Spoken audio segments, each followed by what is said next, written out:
Merci Madame la Présidente. Permettez-moi au nom de notre groupe de saluer avec beaucoup d'émotion la libération de Boualem Sansal et d'adresser nos pensées à notre compatriote Christophe Glaise, toujours injustement emprisonné en Algérie. Monsieur le Premier ministre, comme tous les macronistes, vous saviez qu'Emmanuel Macron ruinait la France. Comme tous les macronistes, vous avez laissé Emmanuel Macron ruiner la France. Et comme tous les macronistes, vous avez couvert et couvrez encore les mensonges d'État qui ont permis la ruine de la France.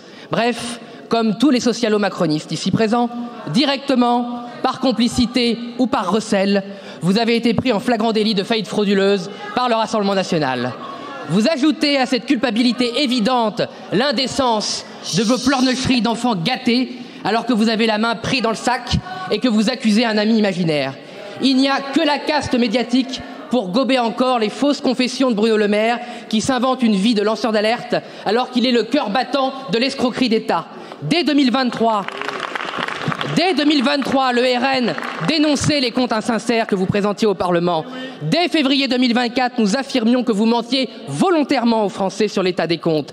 Quelques semaines plus tard, notre groupe vous sommait de présenter une loi de finances rectificative. Vous l'avez refusé et nous vous avons donc censuré, nous avons tenté de vous censurer. Aucun groupe ici présent n'a soutenu la censure du Rassemblement national. Et pour cause, il y avait les élections européennes. Il fallait bien encore mentir aux électeurs et essayer d'acheter les voix jusqu'au bout.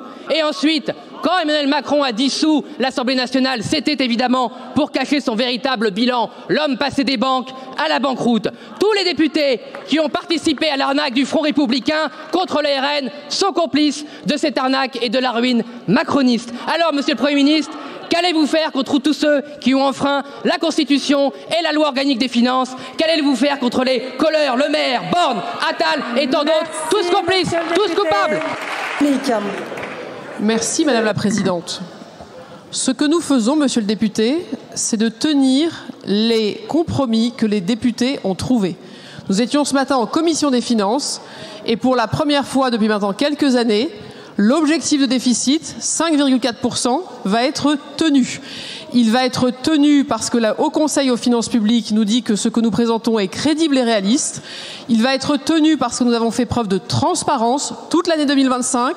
Nous avons réuni des comités d'alerte. Nous avons fait toute la transparence avec tous les parlementaires en avril, puis en juin. Et nous avons présenté ce matin en commission des finances, ici à l'Assemblée et au Sénat, un projet de loi de fin de gestion qui arrivera dans cet hémicycle lundi et qui pourra précisément montrer que nous avons en 2025, vous demandez ce que nous faisons, eh bien nous avons fait ce qui était notre devoir, respecter le vote du Parlement, tenir le déficit. Ensuite, Monsieur le député, vous avez utilisé un lexique qui est le lexique du procès. Il y aurait des coupables, il y aurait des arnaques, il y aurait des mensonges, il y aurait des complicités, il y aurait des recels. Alors Monsieur le député, dans notre pays, quand une action politique est mise en question, il y a pour cela une cour, la Cour de justice de la République. Vous ne pouvez pas impunément considérer que des actions politiques ont été menées non conformes à la Constitution sans en donner ensuite d'autres éléments. Je crois que le gouvernement a fait toute la transparence sur les documents, sur les données. Nous sommes sous le regard permanent du Haut Conseil aux finances publiques qui systématiquement n'a jamais dit qu'il était insincère. Si c'était le cas, jamais les textes n'auraient pu être évalués ni examinés.